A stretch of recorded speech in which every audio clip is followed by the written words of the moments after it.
ইহুদিরা যখন ওদের স্ত্রীর হাইজ হয়তো মাসিক হয়তো তখন ওরা কি করে নিজের স্ত্রীর কাছ থেকে আলাদা থাকে।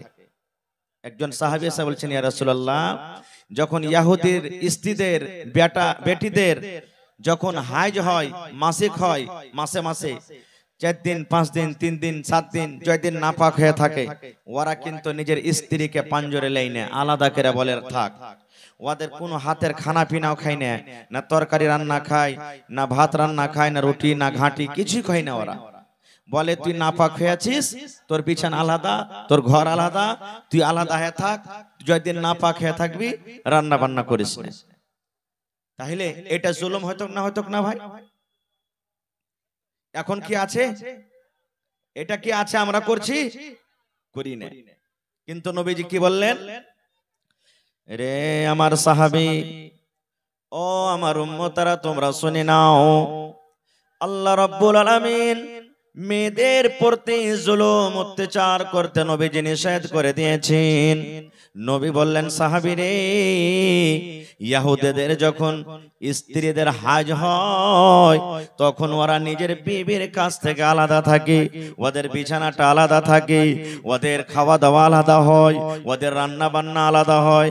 কিন্তু সাহাবীরা শুনে নাও, আল্লাহ তাবারাক ওয়া তাআলা এরকম জুলুম অত্যাচার করতে নিষেধ করেছেন। রে সাহাবী, ও আমার উম্মতরা, তোমরা শুনে নাও, যখন তোমাদের মেয়েরা, যখন তোমাদের স্ত্রীরা নাপাক হবে, ওই নাপাকি হালাতে ইয়াকি পাঞ্জরে গায়ে গা মিলিয়ে তুমি নিজের বিবির কাছে ঘুমাইতে পাবে। কোন রকমের নাপাকি নাই। যদি তোমার বিবি তোমার গায়ে যদি টাচ করে এবং তোমার গাটা যদি তোমার বিবির গায়ে লাগে যায়, তাহলে কোন রকমের নাপাক হবে না, তোমার গুনাহ হবে না, পাপ হবে না। শুধু তা নয় রে সাহাবী, তোমার স্ত্রী যে থালাতে বসে খাবে, ওই থালাতে তুমি বসে খাইতে পারো। তোমার স্ত্রী তোমার কাপড় সাফ করবে, তোমার স্ত্রী তোমার জন্য রান্না বান্না করবে, তোমার স্ত্রী তোমার জন্য পানি নিয়ে আসবে, যা ইচ্ছা তাই করতে পারবে, কোনো মানা নাই। সাহাবীরা শুনে নাও, তোমার স্ত্রী নাপাক হয়ে আছে, তোমার যদি বুসা অর্থাৎ চুমা খাওয়ার মন হয়, তোমার বিবিকে তুমি হাইজের হালাতে চুমা খেতে পারো, তোমার কোনো রকমের গুনাহ হবে না। কিন্তু নবী বললেন, মহিলা, ও আমার যুবক ভাইরা শুনেন, নবী বললেন, ও আমার সাহাবীরা, যখন তোমাদের বিবিরা নাপাক হালাতে থাকবে, ওই টাইমে, ওই সময়তে ওরা মসজিদের ভিতরে যাবে না, ওরা মসজিদে ঢুকবে না, রোজার হালাতে যদি হয় রোজা রাখবে না, ওরা নামাজ পড়বে না। আল্লাহ রাব্বুল আলামিন নামাজ মাফ করে দিয়েছেন, কিন্তু রোজাটাকে আল্লাহ মাফ করেনি। জয়দিন নাপাক হয়ে থাকবে, 3 দিন 4 দিন 5 দিন, জয়টা রোজা ছুটে যাবে, ওই রোজা কোটা অন্য মাসে তাকে পূরণ করতে হবে। তারপরে নবী বললেন, ও আমার সাহাবীরা শুনে নাও, যখন তোমার স্ত্রীরা মাসিকের হালাতে থাকবে, ওই হালাতে, ওই অবস্থায় খবরদার খবরদার তোমার স্ত্রীর সাথে তুমি মিলন করিও না, তোমার বিবির সাথে তুমি হামবিস্তারি করিও না। কারণ হাইজের হালাতে তোমার বিবির সাথে তুমি যদি মিলন করো, এটা পাপের কাম, এটা গুনার কাম। এই ছাড়া তোমার স্ত্রীর সাথে সব করতে পাবে, তোমার কোনো গুনাহ নাই। দেখেন, যে ইহুদিরা নিজের স্ত্রীকে বিছান থেকে আলাদা করত, কিন্তু ইসলাম এত মান সম্মান দিয়েছে যে ওই স্ত্রীকে তুমি বিছানে নিয়ে ঘুমাও আর হাতের খাও, তোমার কোনো অসুবিধা হয় না। নবীজি কত মান সম্মান বাড়ালেন জানেন? এটা সহিহ হাদিস। মা আয়েশা রাদিয়াল্লাহু তাআলা আনহা, আল্লাহর নবী হলেন একজন স্ত্রী। ওরে সুবহানাল্লাহ, এত নেককার দিনদার স্ত্রী। মহিলাদের মধ্যে সব থেকে হাদিস মুখাস্তি যিনি করেছেন, তিনি হলেন মা আয়েশা রাদিয়াল্লাহু তাআলা আনহা। সে মা আয়েশা বলেন, আমি একদিন আল্লাহর নবীর পাঞ্জরে বসে আছি, নবী আমার পাঞ্জরে বসে আছেন, আমি একটা পিয়ালাতে কিংবা আমি একটা গিলাসে করে দুধ নিয়ে আসলাম, নবী আমার পাঞ্জরে কিন্তু বসে আছেন।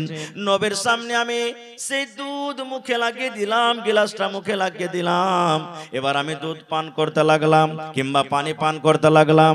পানি পান করতে করতে করতে করতে যখন আমি গ্লাসটাকে রেখে দিলাম, দয়ার নবী যেই জায়গাতে আমি মুখ লাগাই ঠোঁট লাগাই আয়েশা পানি পান করলাম, আমার নবী গ্লাসটা উঠিয়ে নিলেন।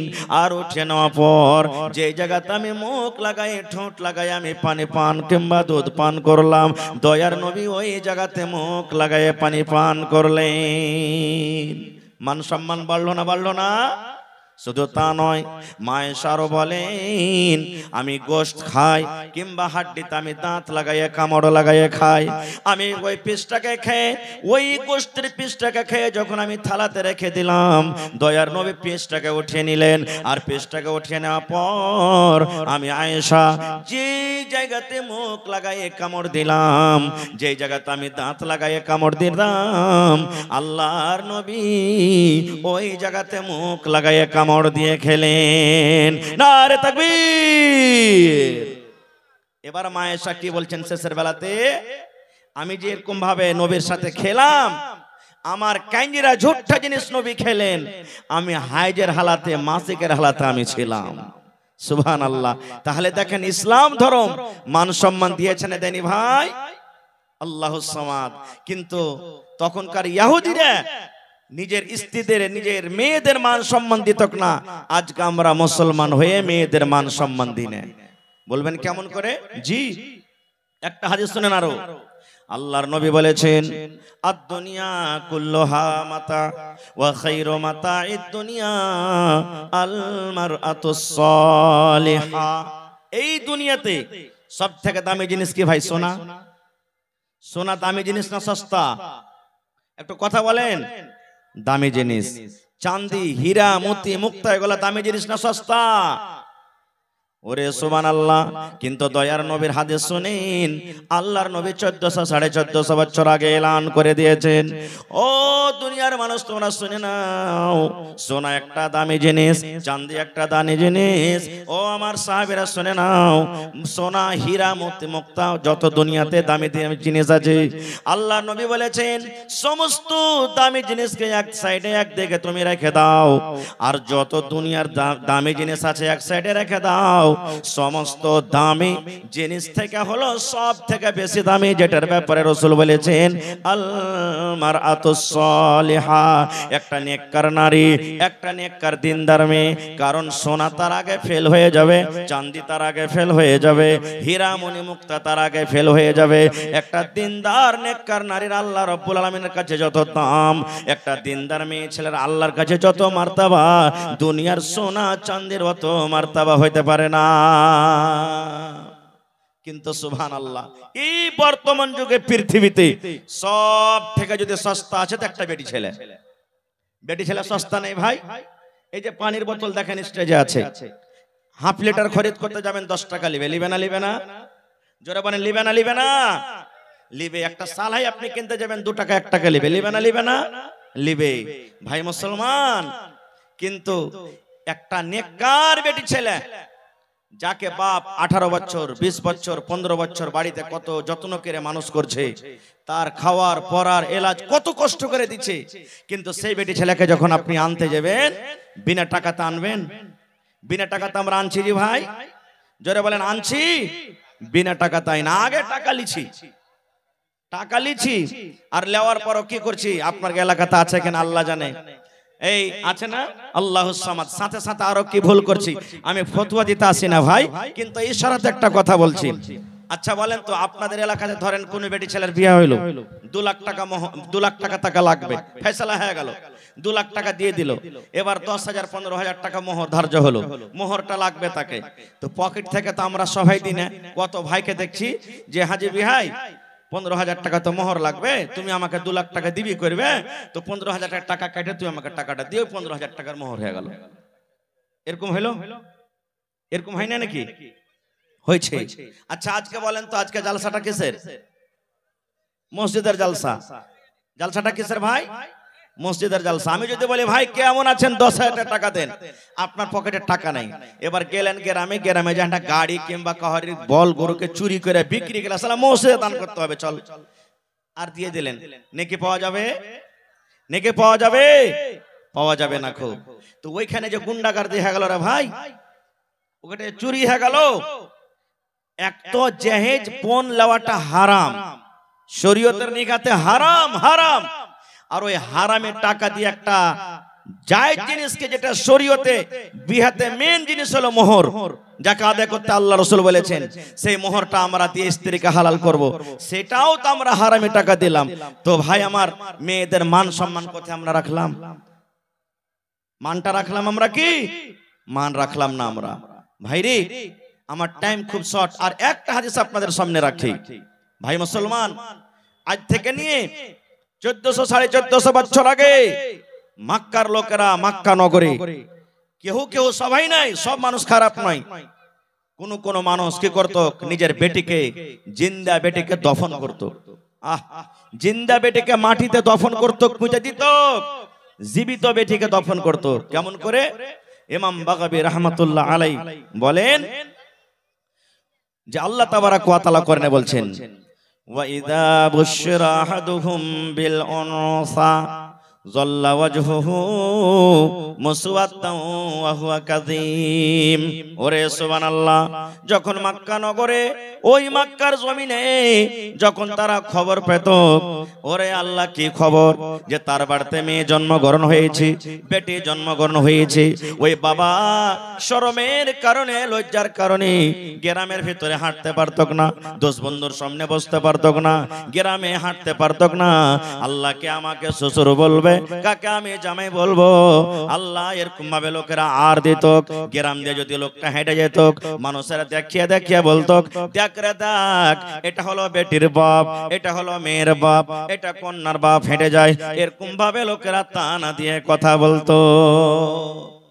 এবারে একটা ছোট ছেলে কাঁদছে, কার ছেলে হারিয়ে গেছে, এটা লিয়ে আছে, একটু দেখাও, পর্দাতে দেখাও, এই ছেলেটাকে লিয়ে যাও। एक बच्चा गायब हो गया है, किसी के गोद में रो रहा है, बच्चा है कि बच्ची है? बच्ची है, चूरी है हाथ में, ले जाइए। এবারে বাপ কি করতেন? আল্লাহুস সামাদ। যখন মেয়েটার বয়স 4 বছর, 5 বছর, 7 বছর যখন হয়তো, স্ত্রীকে কিন্তু জানাইতো না। একটা কোদল নিয়ে মাঠে জঙ্গলে চলে যেত, আর মাঠে যাওয়ার পর একটা গর্ত করত, কবর খুঁড়তো, খাল করত, খাল করে বাড়ি চলে এলো। বিবি কিন্তু জানে না। এবার বিবি কাইসা বলতো কি, রে হালেমার মা, ও জামিলার মা, জায়েদার মা, সাফিয়ার মা, শুনে নাও, আমার মেয়ে 5 বছর 7 বছর বয়সে ছেড়ে বিবি জীবনে কোনোদিন কাঠিয়ারের বাজার দেখতে পাইনি, শ্যামাপুরের বাজার কেমন হয় দেখতে পাইনি। আমার মেয়েটা জীবনে কোনোদিন মেলা কেমন হয়, চক কেমন হয় দেখতে পাইনি। আমার মেয়েকে সুন্দর করে তুমি সাজাইয়া দাও, তাকে তেল কজল দিয়ে গোসল পানি করে নতুন জামা পরাইয়া দাও। আমার জামিলাকে, আমার হাফসাকে আমি মেলা ঘুরতে নিয়ে যাব। মার কলেজা কিন্তু বড় হয়ে যেত, আরে আমার স্বামীর মনে হয় আমার বেটির উপরে দয়াময় হয়ে গেছে, আর তাকে কিচ্ছু বলবে না। কিন্তু ওরে সুবহানাল্লাহ, মা তো জানে না কোন মেলা তাকে নিয়ে যাবে, মা তো বুঝে না, মা জানে না কোন মেলাতে কোন বাজারে নিয়ে যাবে। স্বামীর কথা শুনে সুন্দর করে মেয়েকে সাজিয়ে গুজিয়ে গোসল দিয়ে তেল কাজল দিয়ে নতুন কাপড় দিয়ে আব্বার হাতে তুলে দিতেন। আব্বা মেয়ের হাত কান ধরে টানতে টানতে টানতে ওরে আল্লাহ কোথায় নিয়ে যেত? ওই মেলাতে নয়, ওই বাজারে নয়, ওই জঙ্গলের ভেতরে যেই জায়গাতে গর্ত করে এসেছে ওই গর্তের পাঞ্জরে নিয়ে যেত। গর্তের পাঞ্জরে নিয়ে যাওয়ার পর মেয়েকে বলতো, বেটি রে এই গর্তটা দেখতো রে মা, এই খালটা দেখতো রে মা, কত বড় খাল। ওরে সুবহানাল্লাহ, ইমাম বাগাবী রাহমাতুল্লাহ আলাইহি বলেন, ওরে আল্লাহ, ওই অবুঝ মাসুম মেয়ে জানে না আমার আব্বা জান কেন আমাকে গর্ত দেখতে বলছে। এরকম করে মাথা বাড়ায় মুখ বাড়ায় যখন গর্ত দেখতে যায়, পেছন থেকে আব্বা জান তাকে ধাক্কা দিয়ে গর্ততে ফেলে দেয়। যখন গর্ততে পড়ে যায়, আব্বা বা বলতেন, বেটি রে জীবনের মতো তুমি আমাকে আব্বা আব্বা বলে নাও। আজকের পর থেকে আর আব্বা বলে ডাকবে না, কারণ তোমার শেষ টাইম, শেষ সময়। মাকে যদি বলার থাকে মা মা মা মা বলে তুমি ডেকে নাও। দুনিয়ার যা দেখার আছে দেখে নাও। আজকের পর থেকে আর তুমি আমাকে দেখতে পাবে না, তোমাকে আমি দেখতে পাবো না। তুমি শেষ টাইম, শেষ সময়। এখন তোমার বাবারে যা দুনিয়াতে দেখার আছে তুমি দেখে নাও। ওরে সুবহানাল্লাহ। এবার মেয়ে গর্ততে পড়ে পড়ে কান্তকর বলতো, আব্বা জান কি আমি অপরাধ করেছি আব্বা গো? কেন আপনি আপনাকে গর্ততে ফেলে দিলেন? কেন আপনি আমাকে এরকম কথা বলছেন? জীবনের মতন শেষ দেখা। আব্বা বলতো, মারে যেদিন থেকে তুই জন্ম হয়েছিস রে মা, সেদিন থেকে আমি গ্রামে আর হাঁটতে পারি না। লজ্জার কারণে গ্রামের সামনে আমি হাঁটতে পারি না, লজ্জার কারণে আমি গ্রামে মুখ দেখাতে পারি না। এই জন্য রে মা তোকে আজকে দফন করে আমি বাড়িতে চলে যাব। কিন্তু রে সুবহানাল্লাহ, মেয়ে বলতো, কারণ আব্বা গো তুমি আমাকে মারিও না, তুমি আমাকে দফন করিও না। আজকের পর থেকে তোমাকে আর আব্বা আব্বা বলে ডাকবো না, মাকে মা মা মা বলে আমি আর ডাকবো না। আমার দুই চোখ যেদিকে যাবে আমি চলে যাব, কিন্তু তুমি দয়া করে গর্ত থেকে আমাকে উঠাইয়া নাও। তার কথা শোনা হয়তো না। ওই মক্কা নগরে ওই বাপ একটা মেয়ের কথা শুনতো না। ওই মেয়েকে উপর থেকে মাটি চাপিয়ে জিন্দা জীবিত তাকে দফন করে বাড়িতে আসতো। কিন্তু নবীজি কত তার মান সম্মান বাড়িয়ে দিলেন, মেয়েদের মান সম্মান কত নবী বাড়িয়ে দিলেন, মেয়েদের ফজিলত কত দিয়ে দিলেন। আল্লাহর নবী বললেন, ও বেটির বাবা, ও মেয়ের বাবা, তোমরা শুনে নাও, আল্লাহ রাব্বুল আলামিন তাকে দুইখানা মেয়ে দিয়ে আজমাইশ করেছেন। আল্লাহ রাব্বুল আলামিন দুইখানা বেটি দিয়ে যাকে পরীক্ষা করেছেন। ওরে সুবহানাল্লাহ, ও বেটির বাবা তুমি খুশি হয়ে যাও, খুশি হয়ে যাও।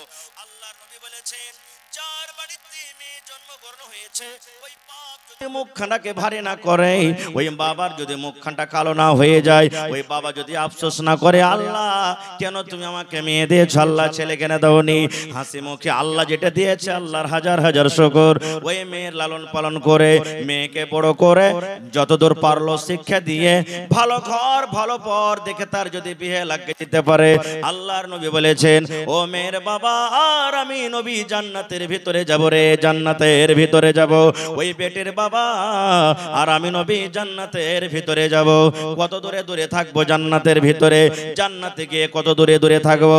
দয়ার নবী এই দুটা আঙ্গুলকে ইশারা করে বললেন, ও আমার উম্মতরা শুনে নাও, ও আমার সাহাবীরা তোমরা শুনে নাও, এই দুটা লোক যেমন পাশাপাশি হয়ে আছে, এই দুটা লোক যেমন পাঞ্জরে পাঞ্জরে হয়ে আছে, আমি নবী আর ওই মেয়ের বাবা জান্নাতের ভিতরে পাশাপাশি হয়ে থাকবো। নারে তাকবীর। দেখেন কত মান সম্মান বাড়িয়ে দিলেন। তাহলে আমার মনে হয় এই মজলিসে যত মানুষ আছেন প্রত্যেক মানুষের বাড়িতে বেটি আছে, আছে না নেই? জোরে বলেন, আছে না নেই? কাহরে একটা, কাহরে দুটা, কাহরে তিনটা, কাহরে পাঁচটা, এরকম ভাবে কত লোক এমন আছে একটাও আল্লাহ তাকে এখনো বেটি দেয়নি, শুধু বেটা। কত লোক এমন আছে যে একটাও বেটা দেয়নি, শুধু বেটি। এরকম মানুষ দুনিয়াতে আসে না নাই? যার তিনটা চারটা বেটি হয়ে গেল ভাই, ও শাশুড়িতে ঘুঁচা মারবে, রে মরার বেটা মরা, রে গোলামের বেটা গোলাম, তুই কোন মায়ের লোককে নিয়ে শেষ করিয়া ইহুদমের বেটিকে তালাক করতে ছেড়ে দে। যা গালা বলবে, নন বলবে, তোর নিয়ত দেখে, এরে মাগি তোর নিয়ত দেখে আল্লাহ তাআলা তোকে শুধু বেটি দিয়েছে, বেটা দেন, তুই জীবনে কোনোদিন বেটার মুখ দেখতে পাবি না। ভাইরে, আল্লাহ তাআলা কোরআনে সূরা শুরাতে বলছেন যে আমি আল্লাহ তাআলা যাকে ইচ্ছা করি বেটা দান করি, আমি আল্লাহ তাআলা যাকে ইচ্ছা করি বেটি দান করি, আমি আল্লাহ তাআলা যাকে ইচ্ছা করি বেটা বেটি দুটাই দান করি, আমি আল্লাহ তাআলা যাকে ইচ্ছা করি তাকে বাঁঝ করে রাখি, একটাও সন্তান দিই না। তাহলে বেটি দেওয়ার মালিক কে ভাই? জোরে বলেন। বেটা দিয়েছেন কে? আল্লাহ। আর বেটা বেটি দুজনই দিয়েছেন কে? আর আল্লাহ কাউকে কিচ্ছু দেয় না কে? হ্যাঁ, তাহলে যাকে বান যারা আছে একটা ছেলে পিলা হয় না, রাগ করে এই কথাটা কহিয়ে দেন না, শালা তোর দিলে রহম নেবে ওই লিগে আল্লাহ তোকে একটা ছেলে দেন। এগুলা ভুল ভুল। আর ভাইরাকে বলবো যার বাড়িতে বেটি হয়েছে যে স্ত্রীর পেট থেকে তাকে গালি দিবেন না। আর একটু কথা বলে দিই, 1 মিনিটে লম্বা ঘটনা, ওদিকে যাব না। মারিয়ামের মা হান্না, মারিয়ামের মা হান্না নজর মেনেছিলেন, আল্লাহ আমার পেটে সন্তান, আল্লাহ আমার পেট থেকে যদি সন্তান হয়, আসলে ওর নিয়ত ছিল ছেলে যদি হয় আমি মসজিদে দান করে দেবো, ওয়াকফ করে দেবো, দান করে দেবো মসজিদে। কিন্তু যখন সন্তান হইলো, ছেলে হইলো, তখন ছেলে না হয়ে মেয়ে হয়েছে। মেয়ে আফসোস করছেন, আল্লাহ আমি তো ছেলের আশা করেছিলাম, কিন্তু মেয়ে হয়ে গেল। মেয়েকে মসজিদ আল্লাহ কেমন করে রাখবো, কেমন করে মসজিদে যাবে আল্লাহ, মেয়েকে কেমন করে মসজিদের ভিতরে রাখবো, আফসোস করতে লাগলেন।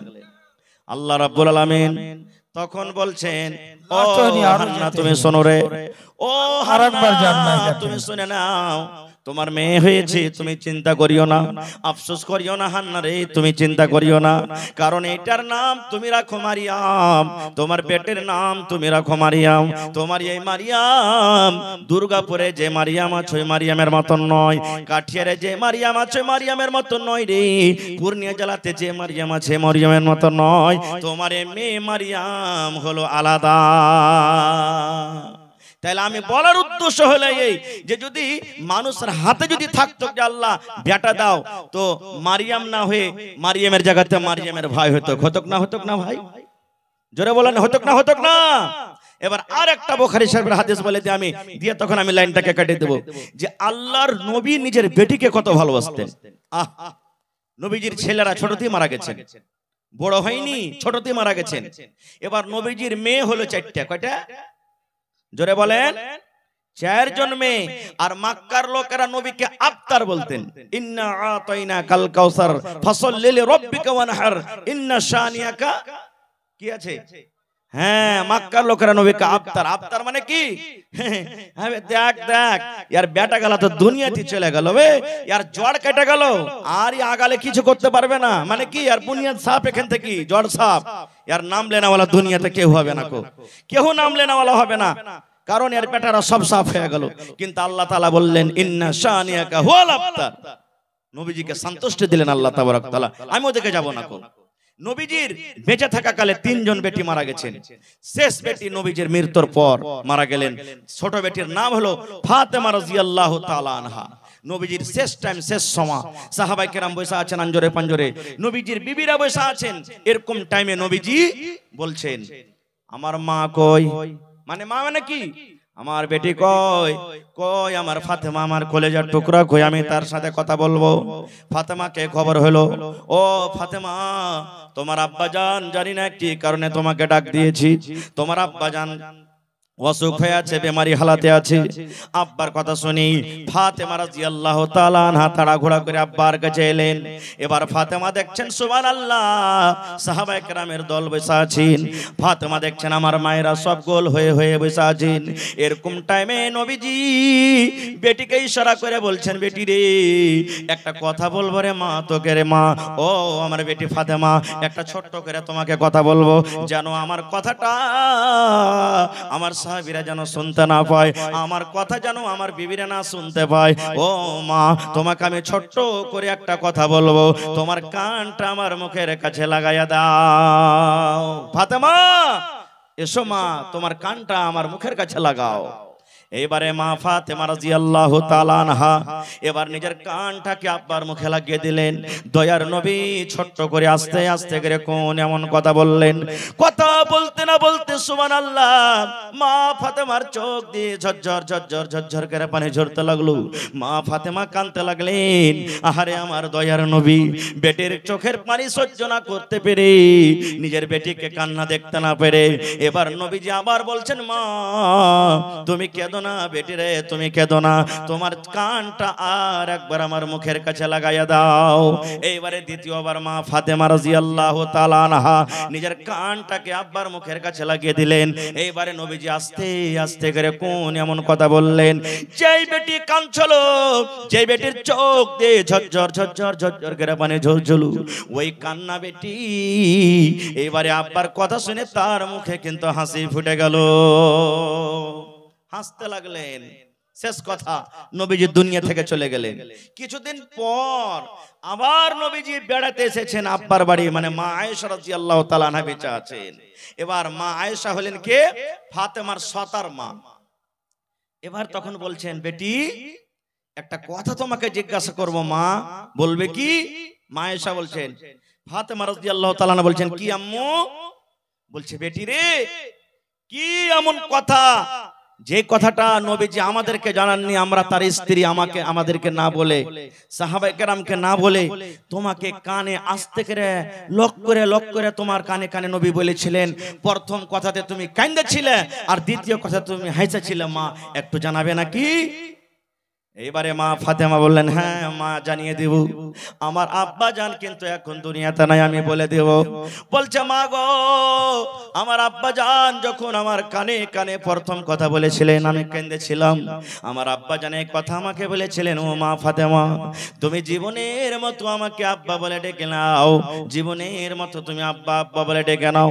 কারণ আজকের পর তুমি এই লোকটাকে আর আব্বা বলে ডাকতে পাবে না, এই লোকটাকে তুমি দেখতে পাবে না।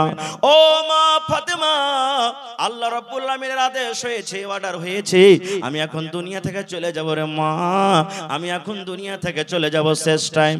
এবার ফাতেমা বলছেন, মা গো, আব্বার মৃত্যুর কথা শুনি, আব্বার মরার খবর শুনে আমার মন খানা কিন্তু ফেটে গেছিল। আল্লাহ, কাকে আমি আব্বা আব্বা বলে ডাকবো? আজকের পর থেকে কে আমাকে মা মা মা বলে ডাকবে? এই কথাটা আমার মনে এলো, এই জন্য আমি নিজের চোখের পানিটাকে থামতে পারলাম না। এইবারে দ্বিতীয়বার যখন আমার আব্বা আমাকে বললেন, আমি হাসলাম। এই কথাটা আমাকে বলেছিলেন, ও মা ফাতেমা, তুমি কেঁদো না বেটি রে, তুমি কেঁদো না, কেঁদো না। কারণ আমার মৃত্যুর পর, আমার দুনিয়া থেকে যাওয়ার পর, আমার বংশের মধ্যে, আমার খানদানের মধ্যে সর্বপ্রথম যার সাথে আমার দেখা হবে, কিংবা আমার খানদানের মধ্যে যার সর্বপ্রথম মত হবে, সেটা হবে মা ফাতেমা তুমি।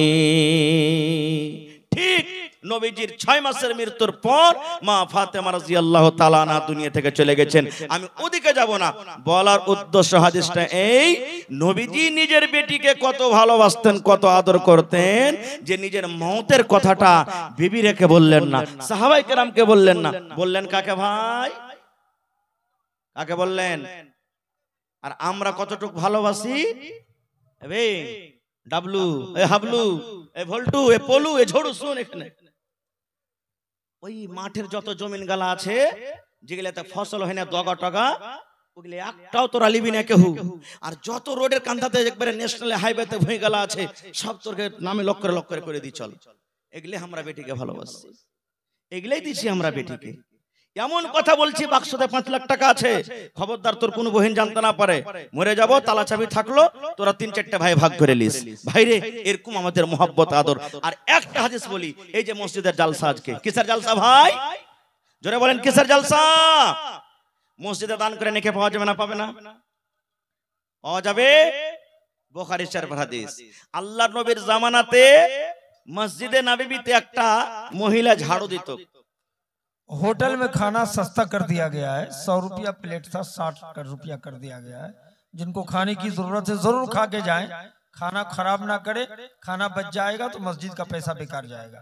इसलिए आप हजरात 100 रुपया की जगह 60 रुपया करके देके सब लोग खा के जाएं। भूख ना भी लगी हो तो मस्जिद की मोहब्बत में खा लीजिएगा। এবারে মসজিদে ঝাড়ু দিত। এখন বর্তমান জমানাতে আমি একটা মৌলভী সাহেব মানুষ, আমি একটা হাজী সাহেব মানুষ, আমি একটা নেতা মানুষ, হ্যাঁ, মসজিদে ঝাড় দেব। আচ্ছা বলেন, আমরা যতই বড় হয়, সাহাবীর কাছে বড় হইতে পারবো? জোরে বলেন, পারবো? কারণ আল্লাহ তাদের ব্যাপারে বলছেন, রাদিয়াল্লাহু আনহুম ওয়া রাযু আনহু, এত বড় আল্লাহ তাদেরকে খুশখবরি দিয়ে দিয়েছেন। এবার আল্লাহ নবীর জামানাতে একটা মহিলা মসজিদ ঝাড় দিত, সাফ করত, মসজিদে ঝাড়ু দিত। হঠাৎ করে নবীজি একদিন দেখছেন, নেই, দেখতে পেনা তাকে মসজিদে, দেখতে পেনা তাকে। এবার সাহাবায়ে কেরামকে জিজ্ঞাসা করলেন, হাগো ওই ঝাড়ুদারনিটা কোথায় গেছে নাকি মসজিদে? কই দেখতে কেন পাই না? তো সাহাবীদের মধ্যে কোন লোক বলেন, হুজুর ও তো মারা গেছে, মরে গেছে ও। তো বলছেন যে ওর কাফন দাফনের টাইম কখন করেছো? বলছে যে হুজুর ওকে তো রাতের বেলাতে আমরা দফন করে দিয়েছি। আল্লাহ রাসূল বললেন যে আমাকে যে খবর করনি তোমরা? বলছে সামান্য একটা মসজিদের ঝাড়ুদার নেই, মসজিদে ঝাড় দিত, ছোটখাটো কাম করত। যেমন এই বর্তমান যুগে ইমামের আমরা ভ্যালু দিনে, যেমন এই বর্তমান যুগে কখন ভ্যালু দিব? যখন খালি বিহা পড়ার টাইম লাগে, মৌলবীর কাছে ডাক, তারপরে সব সময় ওকে আমরা কোনো আহমিয়ত দিই না। এবারে নবী বললেন যে তোমরা যে ওকে দাফন করলে তা আমাকে কেন জানাওনি?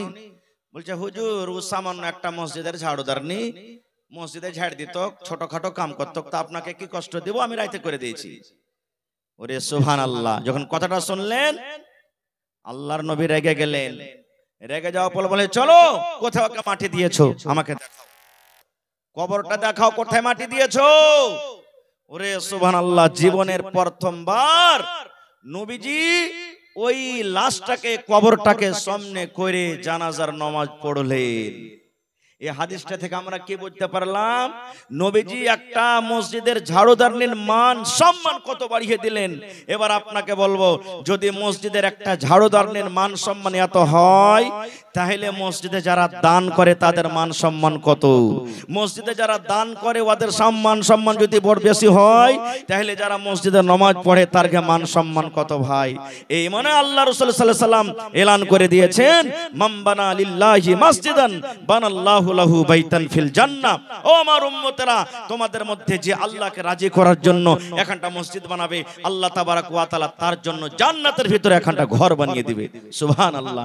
ভাইরে আমার টাইম 40 মিনিট মনে হয় হয়ে এলো, বেশি আমি নিব না আপনাদের কাছে সময়, আর মাত্র 5 থেকে 10 মিনিটের মধ্যে ভাই আজকে এই জালসাতে দেখি কোন আল্লাহর বান্দা আছেন যার বাড়িতে বেটি আছেন, বেটিকে স্মরণ করে বেটির প্রতি মহব্বত মায়া দেখিয়ে বেটিকে ভালোবাসি। আজকে আল্লাহকে দেখান যে আল্লাহ দেখো সত্য আমরা বেটিকে ভালোবাসি, বেটির পরে আমরা কোনো দুঃখ করি না, কোনো আফসোস করি না। বেটিকে স্মরণ করে ভাই বেঁচে আছে কিংবা দুনিয়া থেকে চলে গেছেন, দেখি ভাই আমার যত লোক এখানে আছেন, 1 টাকার 1000, 2 টাকার 1000, 5000, 10000, 50000, এবং যদি কেউ চাহেন যে আমি 1 কাঠা জমিন দান করব, 1 ডিসমিল জমিন দিব, দিতে পারেন।